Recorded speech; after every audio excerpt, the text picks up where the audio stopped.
You're listening to B2B Tech Talk with Ingram Micro, the place to learn about new technology and technological advances before they become mainstream. This special edition 1 episode is sponsored by Cisco, taking your business a level up. Let's get into it. Welcome back to B2B Tech Talk. My name is James Carbary with Sweetfish Media, and I will be the guest host for this episode. We're recording on site in Denver, Colorado at the Ingram Micro ONE event, and in this episode, I will be talking to Michael Coopersmith. He is the owner of Integrated Technology Systems in New York City. Michael, how are you doing today? I'm doing great. Thanks for inviting me. I'm really excited to chat with you today, Michael. So your love for technology started at a very young age, and you've talked before about your first experience with a Commodore 64. Yeah, tell us a little bit about that. It kind of dates me way back there. Tell us about that early love. I was really actually even before that. It was like I had one of Timex Sinclair, and then I got a Commodore 64, so that it was actually an upgrade. I was about all of 12 years old. Nobody had computers. I convinced my parents to get me a computer. And it was kind of like I talked the talk and it attracted me, and I could lose myself for 4, 5, 6 hours in the computer. So it was awesome. Kind of always had an interest from that point on. I love it. So how did that evolve throughout, into your teenage years? So interestingly enough, I did that. We got a PC. I worked on that a little bit, and I was 16 years of age looking for a job. And my mother worked for a trucking company called Hino Diesel. They're actually a division of Toyota, and they were looking for somebody to do Lotus 1, 2, 3 spreadsheets. Okay. Way back in the day. So here I am, 16 years of age, on the executive floor working on this worldwide spreadsheet. Didn't even know what I was doing, but basically knew how to calculate numbers and knew how to make the thing work, and did it. And then it was interesting. Then they put me in the back rooms doing data entry and some other stuff. And I actually kind of got a little disinterested in it at that point, and went for a degree in accounting, believe it or not. Okay. And so what then led to you starting your own company? So interesting point. You gave me the notes, and I thought long and hard about that. So I always kept an interest. I always had an interest, even though I wasn't going for a degree in it.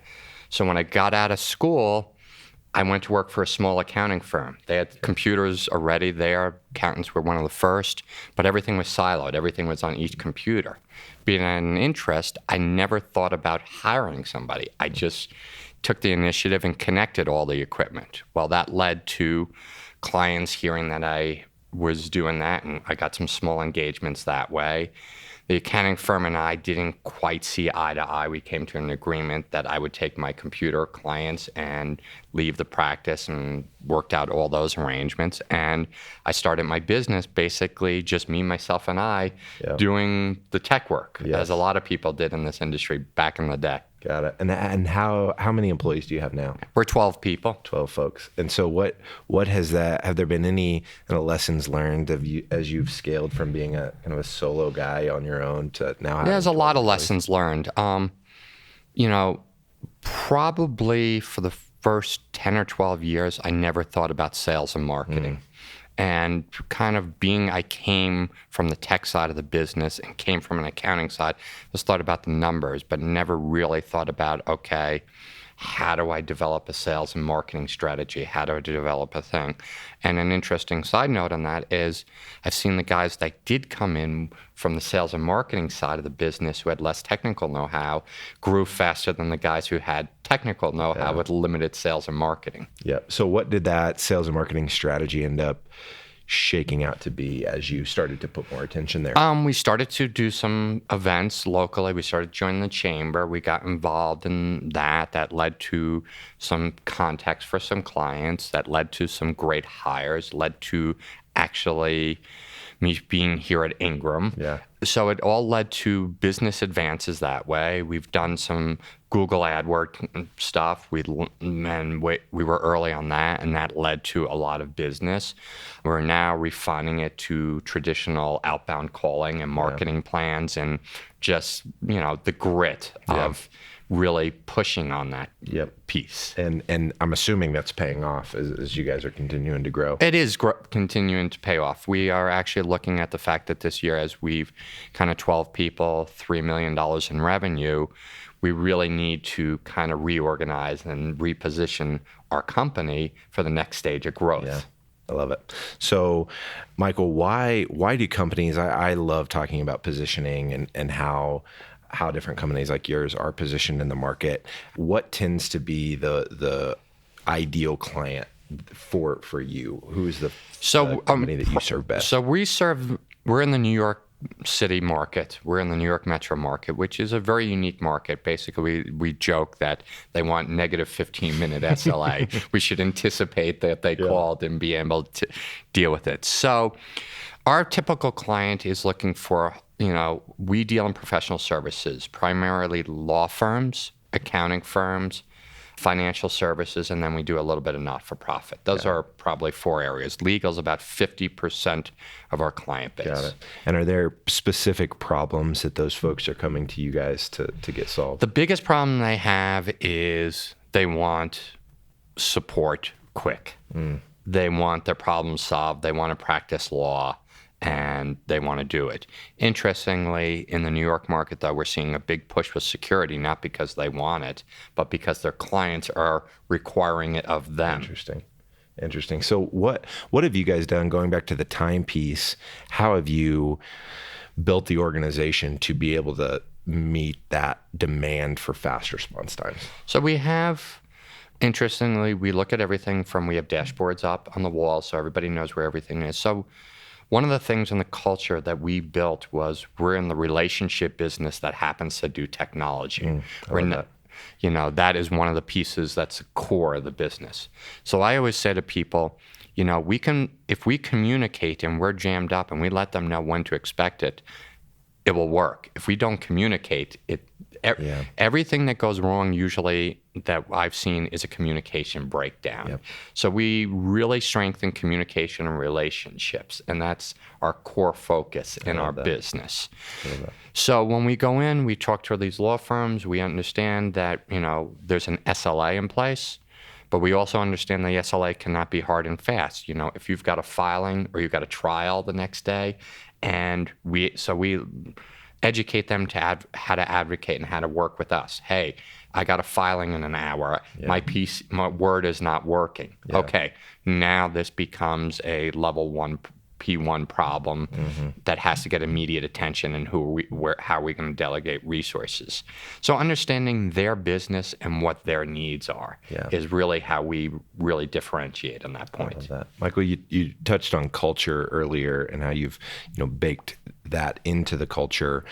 What are some other things you've learned kind of on the people management side of the business, coming up from the technical side? The thing I've learned is I have to take care of my people first. That's first and foremost. The people are in the business are the most important part. We've let a few clients go who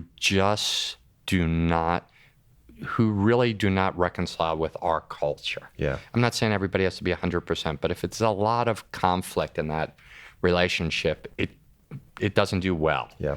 So we look at, my wife and I own the business, and we look at the fact that we're supporting ourselves, our family, and all the families that work for us. Yep. And that's where our perspective and our view comes from.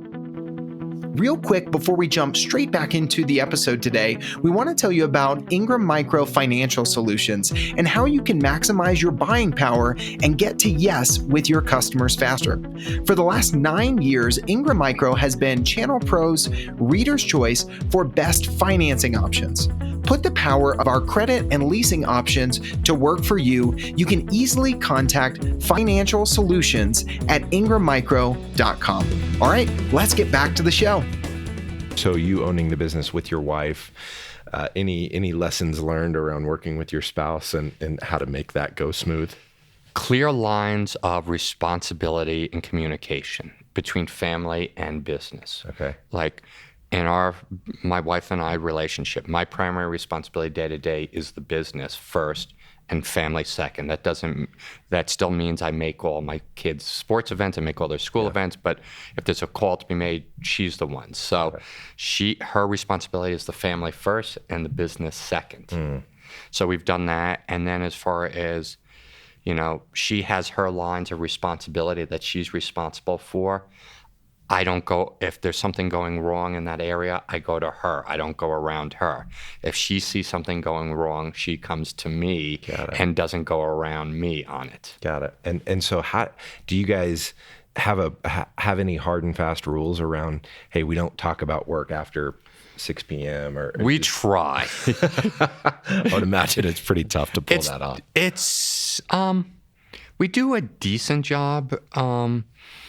On the same breath, it also, we do it okay. We've really worked at it to not always have it involved in everything. Sometimes it's like we sit down and we finally have some time to ourselves. Our children are just growing up now, so we have a lot more time.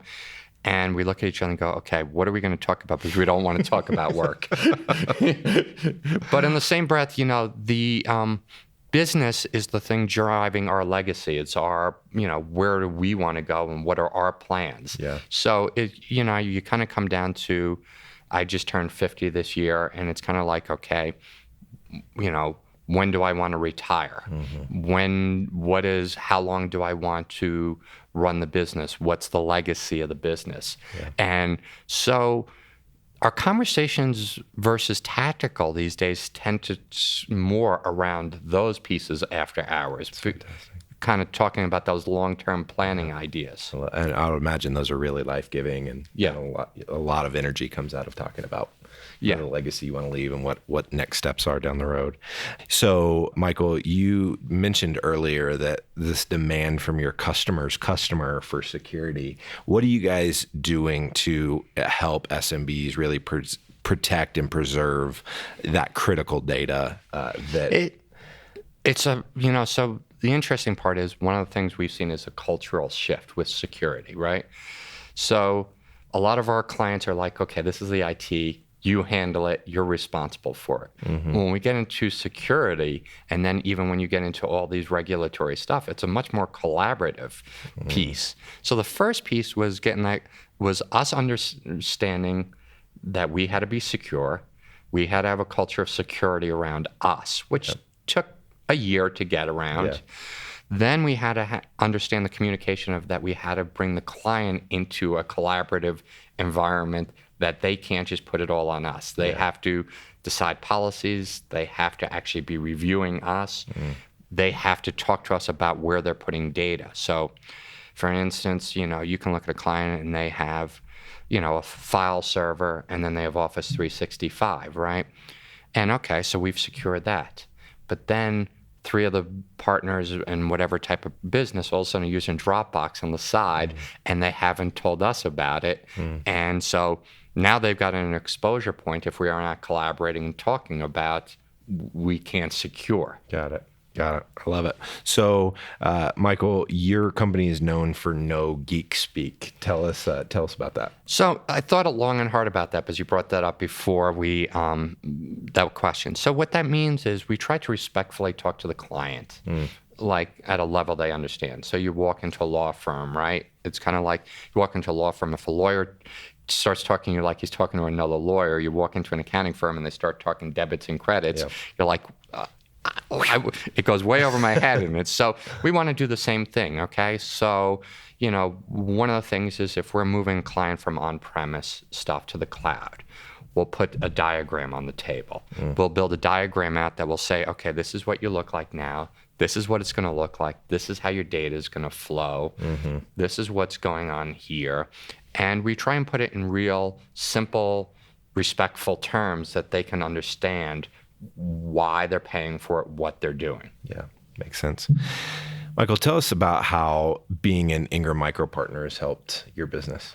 So I've been an Ingram Micro partner for quite a number of years, but I got in the SMB Alliance about 3.5 years ago. Okay.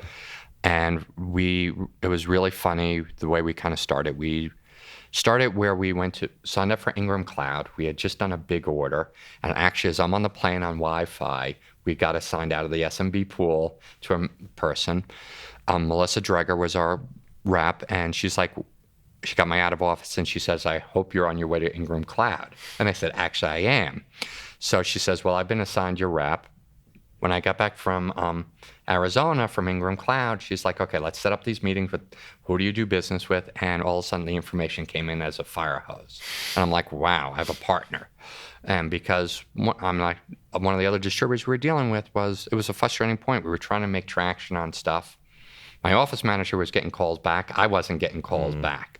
So we were all of a sudden getting attention. And we value relationships first and foremost. So we were building a relationship. As our numbers climbed, we got in the SMB Alliance.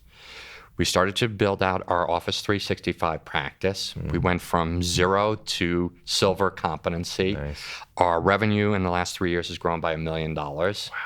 So, so it's having relationships with the vendors. It's like, I think I was sitting in the solution pavilion, and I think I've got a vendor to help me now with some security stuff that will be a good partner. So I look at it as a partnership, not a vendor-customer relationship. And the peers in the SMB Alliance have helped me with various things. Ingram's one of our top 3 partners that we deal with. I love it. Thanks for sharing that. So, Michael, one of the questions that we love asking during these interviews, and we'll wrap it up here, where do you see technology going in the next year? The next year, I think it's more connectivity. I think it's more security. Okay. I think you're gonna, you're looking at everything getting more connected. And I think you haven't seen you've seen a lot of breaches. I think you're going to continue to see that, unfortunately. Got it. All right. So how can our listeners stay connected with you? My website, www.itsnyc.com, and you go to my LinkedIn account. It's, I looked it up today, linkedin.com/Michael Coopersmith. Love it.